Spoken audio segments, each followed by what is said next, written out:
Nagsalita na ang aktres na si Carmina Villarroel hinggil sa nanakit sa kanyang mga anak na si Mavi Legaspi.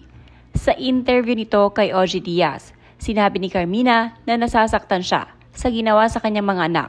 Dahil unang-una hindi nila deserve na masaktan dahil sa mga balitang naglalabasan ngayon sa social media.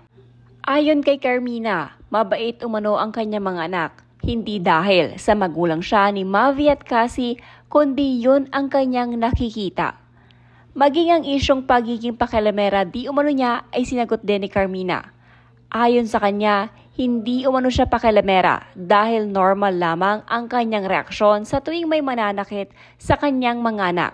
Dahil bilang magulang, sino naman ang matutuwa na saktan o siraan ang anak nito?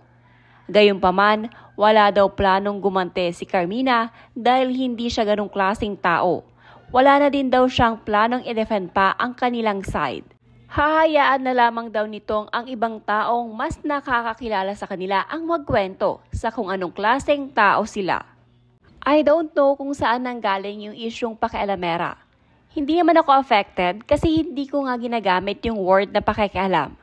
Kasi tayo bilang mga magulang, of course, we care for our children. We love our children. So ginaguide natin sila. Kung may mali silang ginagawa, itatama mo. Gusto mong malaman yung ginagawa sa buhay nila because you care for them. That's not pakikialam. It's a very normal reaction. So I don't know why they are saying na pakialamera ako. I'm not bothered and I don't care. Kasi lagi kong sinasabi, mga anak ko tong pinag-uusapan natin. Pamilya ko tong pinag-uusapan natin. I'm going to do everything and anything to protect my family. Alam ko kung anong totoo. Alam ng mga anak ko kung anong totoo. Masakit hindi dahil sa totoo. Masakit dahil sa pinagbibintangan sila. Lagi kong sinasabi sa kanila, the people around us who truly cares on kung sino man yung talagang nakakakilala sa atin, they would speak for us. It's just a waste of time na i-defend ko pa sila. Kasi otherwise, kung masama kaming tao at totoo yung mga binibintang sa amin, hindi kami siguro pagpapalain ng Diyos.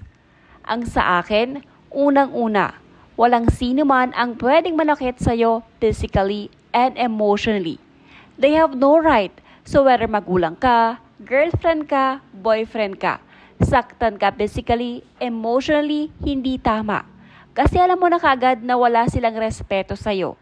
So yun ang inuturo ko sa mga anak ko, na huwag kayong papayag kasi hindi tama. Huwag kayong papayag dahil hindi tamang manakit ng kapwa. Kasi alam ko mababait yung mga anak ko. Hindi ko sinasabi na perfect sila. Naiiyak ako kasi bakit ganon? Bakit nila ginagawa to sa mga anak ko? Hindi ko naiintindihan. But I cannot do anything kasi hindi naman ako maganting tao. Pagdating naman sa love life, hindi ako nakikialam. Inaalam ko. We talk about anything. Ganon ang relationship namin ever since.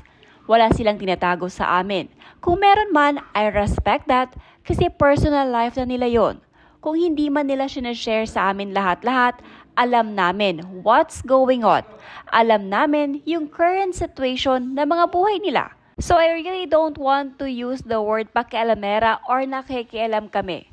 We're just present. Very present kami sa buhay ng mga anak ko. Importante sa amin yung alam namin yung desisyon ng bawat isa. Kasi may respeto kami sa isa't isa.